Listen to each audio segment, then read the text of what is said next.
Good morning students. हमारा topic चल रहा था 11th और 12th क्लास के लिए ट्रांसफॉर्मेशन, और ट्रांसफॉर्मेशन भी हमारा टॉपिक था एक्टिव और पैसिव। जितने भी हमारे टेंस थे, जिन टेंसों की एक्टिव और पैसिव बनती है वो मैंने सारे करा दिए थे। और आज हमारा टॉपिक चलता है इम्पेरेटिव सेंटेंस। अब बात आती है इम्पेरेटिव सेंटेंस की, क्योंकि हमारे 5 टाइप्स के सेंटेंस होते हैं: assertive, interrogative, imperative, exclamative, optative. तो कुछ इम्पेरेटिव सेंटेंसों के भी पैसिव बनाए जाते हैं। अब इम्पेरेटिव सेंटेंस होते किस टाइप के हैं?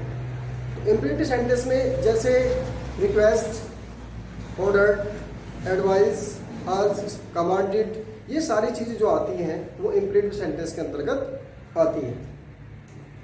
इसमें जो सेंटेंस स्टार्ट होता है वो मेन वर्ब से होता है, और मेन वर्ब के बाद ऑब्जेक्ट आता है, ऑब्जेक्ट के बाद कोई अदर चीज़ आती है। ठीक है, जैसे हमें किसी को काम होता है तो गिव मी सम फूड, या ओपन द डोर, या गेट आउट, ये सारे जो सेंटेंस होते हैं ये सारे हमारे क्या होते हैं? इम्पेरेटिव के होते हैं। इसका जो रूल है, पहला, हम किसी भी सेंटेंस को 2 तरीके से बना सकते हैं जिसमें ऑब्जेक्ट होता है, यानी कि मेन वर्ब होगी, उसके बाद ऑब्जेक्ट होगा, उसके बाद अदर चीज कुछ भी हो। उसके बाद हम किसी भी सेंटेंस को दो तरह से बना सकते हैं, फर्स्ट और सेकंड। फर्स्ट टाइप इसमें ये है कि यदि मेन वर्ब से स्टार्ट हो, उसके बाद ऑब्जेक्ट दिया हो, तो सबसे पहले लेट के बाद ऑब्जेक्ट, ऑब्जेक्ट के बाद बी, उसके बाद मेन वर्ब की थर्ड फॉर्म है अदर। या सेकंड टाइप हमारी आती है ऑब्जेक्ट, उसके बाद शुड बी, मेन वर्ब की थर्ड फॉर्म हो अदर।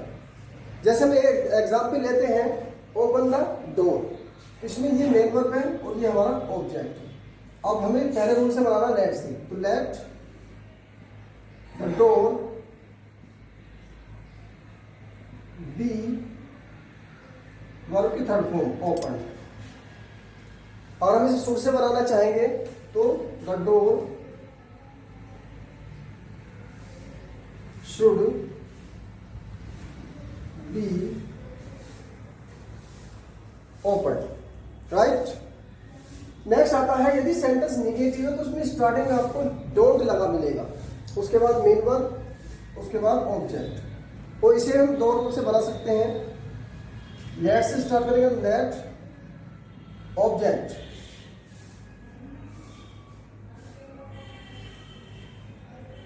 लेट द बर्ड्स, और डोंट है तो नोट बी का यूज करेंगे। Let the birds not be, verb की थर्ड फॉर्म किल्ड। या अगर हम शुड से बनाएंगे तो जो कंपाउंड हमारी हेल्पिंग वर्ब होती है तो नोट उनके बीच में आता है। The birds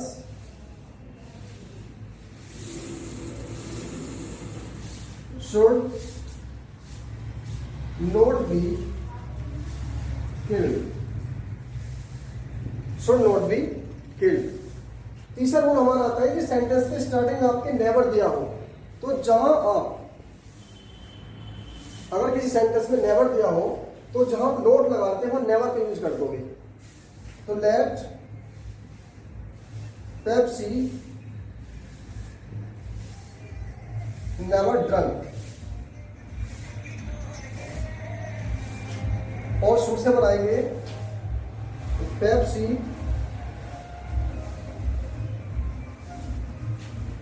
should never be drunk, never be drunk. तो ये 3 रूल थे। अब इससे आगे लेके चलते हैं।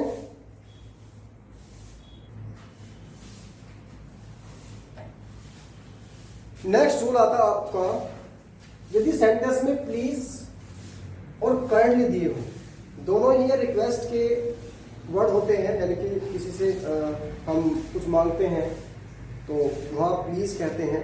तो पैसिव में क्या करते हैं, इनकी जगह you are requested to plus जो सेंटेंस दिया गया है वो आप यूज कर देंगे, सीधा सीधा बनाएंगे। तो प्लीज हेल्प मी, तो इस प्लीज की जगह आप रखोगे you are requested to help me. यदि काइंडली भी दिया होता, काइंडली हेल्प मी, तब भी आप यू आर रिक्वेस्टेड टू का यूज करते हैं। नेक्स्ट रूल आता है आपका 5, यदि सेंटेंस में ऑब्जेक्ट ना हो, ऑब्जेक्ट ना हो। पहला रूल में ऑब्जेक्ट था तो हम लेट से बना लेते, शुड से बना लेते, लेकिन दूसरे में प्लीज और काइंड लिया जाए।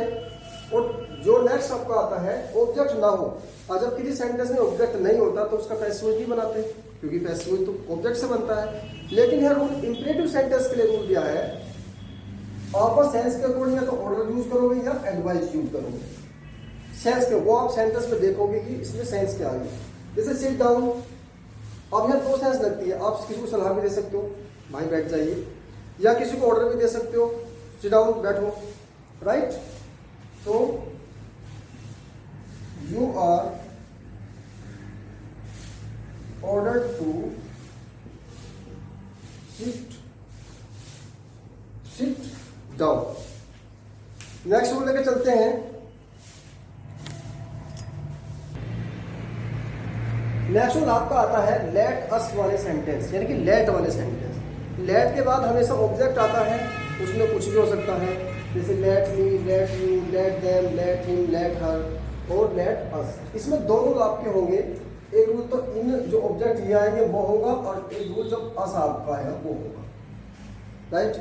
जैसे एक एग्जाम्पल लेते हैं, let me play here, let me play here. अब लेट के बाद क्या है आपका मी। अब यहाँ इसमें यू भी आ सकता था, देम भी आ सकता था, हिम भी आ सकता था और हर भी आ सकता था। सबके रूल बिल्कुल सेम एक जैसे बनेंगे, बस आपको मी के अकॉर्डिंग, इस ऑब्जेक्ट के अकॉर्डिंग सब्जेक्ट का यूज करना है। यदि मी है तो मैं सब्जेक्ट आई लगाऊंगा, यू होता तो यू लगाता, देम होता तो दे, हिम होता तो हर, और हर होता तो वो, हिम होता तो ही, और हर होता तो सी का यूज करूंगा। अब मी का सब्जेक्ट होता है आपका आई। इसमें कुछ वर्ड आपको अपने तरफ से लगाने हैं। I may be allowed to, I may be allowed to, I may be allowed to। और आगे जो सेंटेंस बचा आपका play here, play here, वो इसमें भी परमिशन मांग रहा है आपसे, let me play here, मुझे खेलने दो। और इसमें भी I may be allowed to, कि मुझे आज्ञा प्रदान करो to play here, यहाँ खेलने की। नेक्स्ट आता आपका अस वाला, let us play, let us help him, हमें उसकी सहायता करने दो। तो इसमें आप ये सेंटेंस आप बनाओगे, इसमें ऑब्जेक्ट 2 हैं, एक ऑब्जेक्ट तो ये रहा और एक ऑब्जेक्ट आपका ये रहा। इस ऑब्जेक्ट को आप स्टार्टिंग में लोगे जो लास्ट में रखा हुआ है, इसका सब्जेक्ट जो है ही, इसे बनाओगे आप शुड से, और शुड के बाद आता हमेशा बी, यानी कि जो मॉडल होते हैं हमारे उनके बाद हमेशा बी का यूज करते रहे। तो he should be work with third form helped और बाय, इस ऑब्जेक्ट को ले जाओगे बाद में अस, राइट। तो इसमें इसका यूज करा शुड का, और इसमें मे बी अलाउड टू का यूज करा।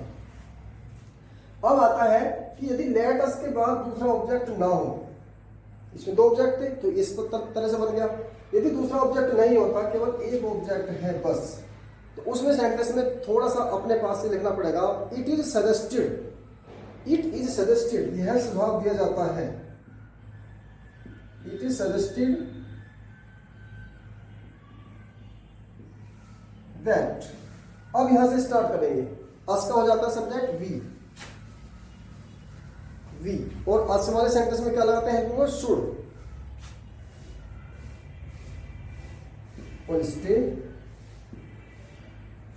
Here, stay here. तो आज का ये हमारा टॉपिक इंपरेटिव सेंटेंस का फिनिश हो गया है। इसके बाद कुछ एक्स्ट्रा रूल बचेंगे, वो मैं आपको अगली वीडियो में करा दूंगा। और फर्स्ट पेपर के लिए आप फ्लाइट का मॉडल खरीदेंगे, और उसमें से मैं आपको फोटो क्लिक करके कुछ पहले एक्सप्लेनेशन दूंगा, उसके बाद आपको क्वेश्चन देना स्टार्ट करूंगा। वो आप अपनी फेयर नोटबुक में करेंगे और मुझे उसका फीडबैक जरूर भेजें। या तो आप फोटो क्लिक करके उधर से भेजें, या फिर कुछ ऐसा करें कि मुझे पता चलता रहे कि आप उसको लर्न कर रहे हो। और वैसे मैं कॉल करके आपसे पूछूंगा। Okay, thank you.